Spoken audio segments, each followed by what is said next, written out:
Hello class, my name's Haley and I did my presentation on Leininger's cultural care diversity theory and its relevance to evidence-based practice and future nurse practitioners.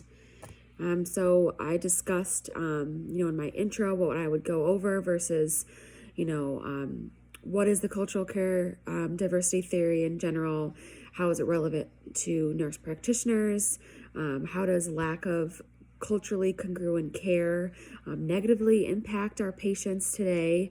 How do we use this theory to, make sure that we're giving culturally congruent care to our patients? And then how can we apply this theory in general? So, the major components of this cultural care theory are, culture itself, what is it? Cultural care. And the third is, cultural care similarities and differences.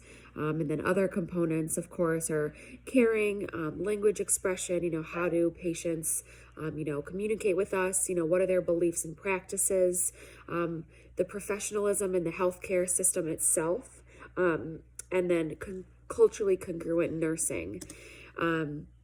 So the relevance to family nurse practitioners, I used, an article from Purnell in 2018 saying that, the best way to give care is through preservation and maintenance of health, accommodations and negotiations between,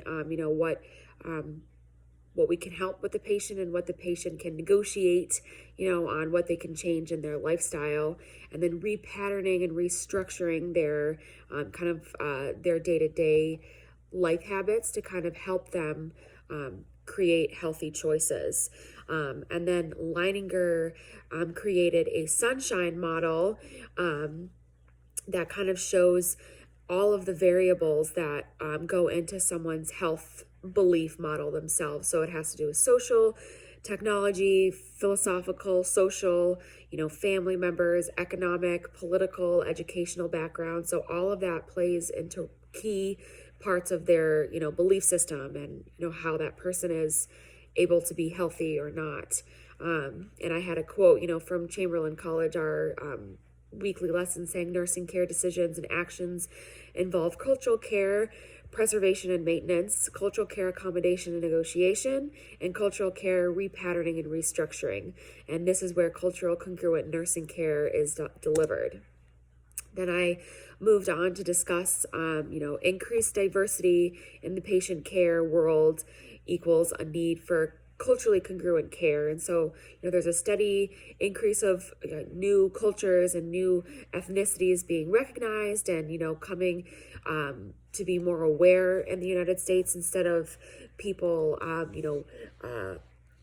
melting into the American way. We're more open to people discussing their own cultures and living their own cultures and not making them, melt into society. And so this has changed, education and workforce and what we need to be educated about, because we're going to have other people from different cultures and we need to recognize that everyone's different. So I also discussed, in the past, there has been, a change of, society in terms of this. So, I included that altercations and authorities exposed human rights deprivation and harm to racial, ethnic, and immigration groups. So that was in 2015 and 16 from the U.S. Department of Justice that I got that information, and then I got another information about work group recognized that most nurses, regardless of practice setting or role, would profit from expert guidance to move beyond the lens of their personal views, worldviews, and experiences to more insightful and inclusive educational care. So this is, recognizing your own bias, what you may think of other cultures or other people, and then kind of putting that aside so that you're able to help other people.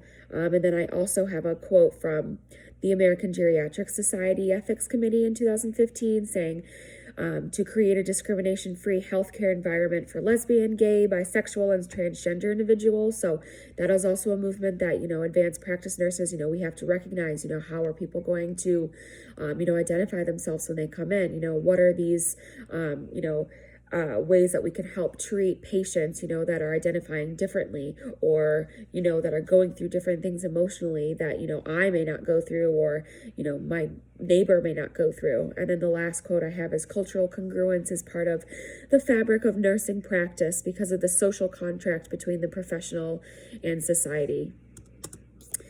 So my next slide goes over how to make sure you are giving culturally congruent care. So it talks about self-awareness, that requires awareness of one's own cultural assumptions. So what do I think about other cultures? What do those biases lead to, in terms of how I'm helping other people? And then we apply the knowledge of how cultural influences one's health beliefs. So, what were they grown up with believing? How did their parents help treat their illnesses? What did they see illness as? I remember going through beginning of nursing, learning about, hot and cold illnesses, and giving hot soup to treat things that, were cold illnesses, and giving cold things to treat hot, the yin and yang. So there's a lot of people that have these ideas, and that's what they believe in because that's what they were brought up. And that's, what has helped them, and that's what guides them. My husband is from the Middle East, and, his family didn't use a lot of medicine. They use a lot of chamomile tea, actually. They use the steam from chamomile tea to help with rosacea and help with acne, which actually really helps. They use a lot of herbs and stuff like that instead of medicine right away. When I offer, ibuprofen to my husband, he gets kind of, scared about using medication. And so you have to kind of put yourself in their shoes and to see, what did they grow up with? Who were the people that kind of brought them up, and what did they tell them? So, we have to have that cultural insight. We have to have a linguistic approach. Are we using slang terms that the patient may not know? Are we using appropriate language? We have to know their customs and values and the cultural norms of, who's the family decision maker, about the gender roles. Like, there are some cultures that, I may not be able to talk to the woman there. I may have to talk to the husband, and, where I feel like, that's not, a way that I would do it, but that's the way they would do it. So I need to make sure that I'm being respectful of, all parties involved. The use of translators and interpreters are obviously important in culturally congruent care. The appropriate face-to-face distance, not getting too close, respecting that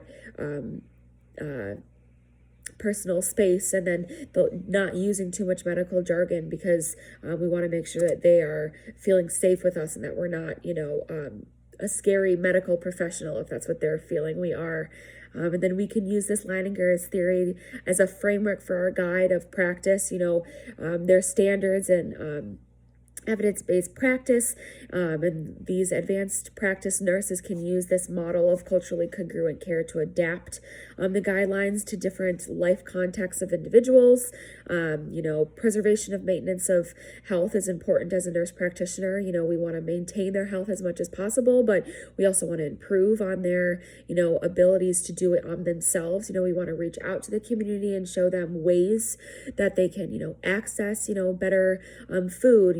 We want to show them how to read labels. We want to show them, what's good and what's not, how to help feed their, kids with a lower income, to survive on, and as an advanced practice nurse, we're in the position to advocate for these patients, and we have to find a way, to provide this care in a culturally appropriate way. And other major components are care and caring. So always caring for each patient, no matter who they are, as well as their beliefs and practices. And then so using this Leininger's theory, we address, evidence-based practice. It shows beneficial effects of culturally congruent care, practice on the skills, behavior, and self-reported practice of healthcare providers and on patient satisfaction.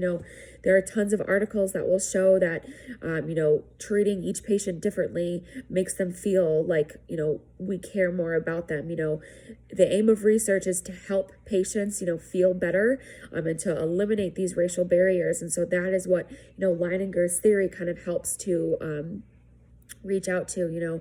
Nurse researchers design and test new interventions in culturally diverse consumers to improve the healthcare experience and outcomes. So using this theory, we touch base on what's important with culture, and then we use our, evidence-based practice, to best approach culture and how to treat each patient differently. And so, that's always relevant to a nurse practitioner. We are always treating each person. We're going to have different demographics. We have to assess and implement a care plan. We have to, depending on their background, depend on, what type of lifestyle do they live? How are we going to help them? And so how are we able to achieve all this? So in conclusion, we talked about how cultural care theory, is a uniqueness of treatments for each patient. Each patient is different. There's an increasingly diverse population that nurse practitioners have to be able to assess and diagnose. We have to be able to treat everyone.